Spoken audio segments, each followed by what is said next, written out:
अब हम एक्सरसाइज 7.2 का क्वेश्चन नंबर फर्स्ट है उसको सॉल्व करने जा रहे हैं।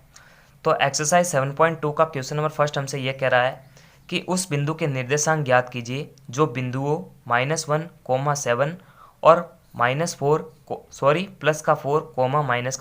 -3 को मिलाने वाले रेखाखंड को 2:3 के अनुपात में जो है विभाजित करता है। तो कैसे करते हैं इसको, डायग्राम का जो है यहाँ पर यूज़ करते हैं।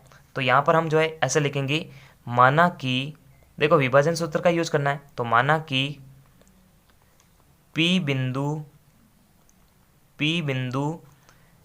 ए, यानी इसको अपन ए मान रहे हैं, तो -1, 7 और बी यहाँ पर इसको मान रहे हैं, तो बी 4, -3 के रेखाखंड, यानी इन दोनों का रेखाखंड, इन दोनों को जोड़ेंगे तो एक रेखाखंड बनेगा।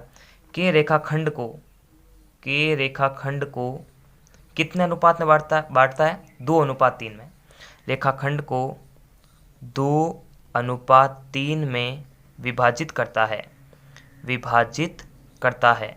तो देखो डायग्राम के बेस पर समझाऊंगा आपको अभी मैं। विभाजित करता है, तो देखिए हमारे को निर्देशांक ज्ञात करना उस बिंदु का, यानी P बिंदु का। तो देखिए यहाँ पर कैसे इसको समझते हैं। जैसे मान लेते हैं कि ए बिंदु हमारे पास में ये है, एक बिंदु B है और जिसके निर्देशांक कितने हैं -1, 7 है और एक का है 4, -3। इन दोनों को जोड़ते हैं अपन, ठीक है, इनको दोनों को जोड़ देते हैं।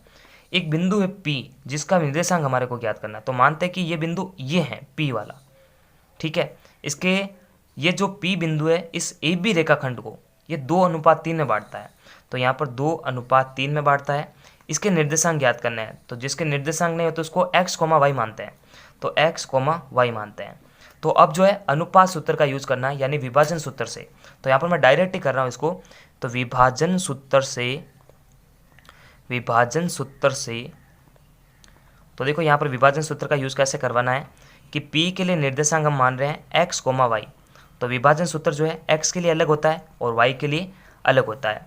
तो x के लिए क्या रहता है कि m1 into x2 plus m2 into x1 बट्टा m1 प्लस m2, ठीक है, ये होता है x अक्ष के लिए। और y के लिए जो रहता है वो रहता है m1 y2 plus m2 y1 बट्टा m1 प्लस m2, ठीक है। तो x के लिए तो यहाँ से x का मान निकलेगा और y x के लिए इससे इसका मान निकलेगा y का। तो x और y का मान निकालो और यहाँ पर रख दो, तो p के निर्देशांक हमारे को पता लग जाएंगे। तो ये देखो x1 y1, ये x2 ये y2 और अनुपात होता है m1 m2। तो यहाँ पर एक बार मैं लिख देता हूँ यहाँ पर, ताकि आपको कैलकुलेशन करने में कोई प्रॉब्लम ना रहे। तो देखो x1 जो है हमारे पास में है -1 और y1 जो हमारे पास में है वो 7 है। x2 हमारे पास में देखो कितना है 4 है और y2 हमारे पास में है -3।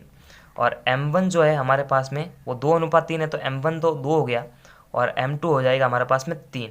अब इन सभी का जो है इन सूत्र के अंदर यूज़ करो। तो यहाँ पर जो है मैं इसके अंदर यूज़ कर रहा हूँ और दोनों का देखो निर्देशांक निकालते हैं, इसकी कैलकुलेशन करते हैं। फास्ट कैलकुलेशन करेंगे। m1 जो है 2 है इंटू x2 हमारे पास में है 4, बीच में प्लस का चिन्ह है। m2 हमारे पास में है 3 इंटू x1, तो x1 तो हमारे पास में -1 है, बट्टे के अंदर है m1 प्लस m2 यानी 2 + 3। अब उसी तरह y के लिए लगाओ यहाँ पर।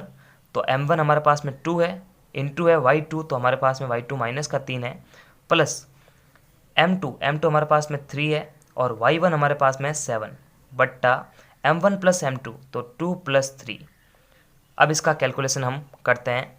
तो देखो 2 चौके हो जाएगा 8 और ये देखो 3 माइनस के 1 से इंटू होगा तो -3 प्लस माइनस माइनस तो -3 आ गया। 2 + 3 5 हो जाएगा। उसी तरह इसको सॉल्व कीजिए। 2 तिया 6 वो भी माइनस का, 3 7 21, 2 और 3 5, ठीक है। 8 - 3 हो जाएगा 5 और नीचे भी 5 है। 6 प्लस का 21, तो प्लस माइनस माइनस बड़ी संख्या का चिन्ह काम आएगा। तो 21 में से जो है 6 निकलेगा तो बचेगा 15 बट्टा 5। अब इसको सॉल्व कीजिए तो 5 से 5 कटेगा तो 1 आएगा और 5 दिया हो जाएगा 15। तो 1:3 जो है x, y का आंसर आ रहा है। इसका मतलब p के जो निर्देशांक है वो क्या है 1,3, ठीक है ना। तो इस तरह से जो है हमारे को आंसर निकालना आना चाहिए 1,3। तो नमस्कार, थैंक्स फॉर वॉचिंग। और पूरे चैप्टर की जो प्लेलिस्ट की लिंक है आपको वीडियो के डिस्क्रिप्शन बॉक्स में मिलेगी, वहाँ जाकर आप बैक टू बैक सारे वीडियोस और एग्जाम्पल देख सकते हैं। तब तक के लिए लाइक, सब्सक्राइब और शेयर करें और चैनल को सपोर्ट करें।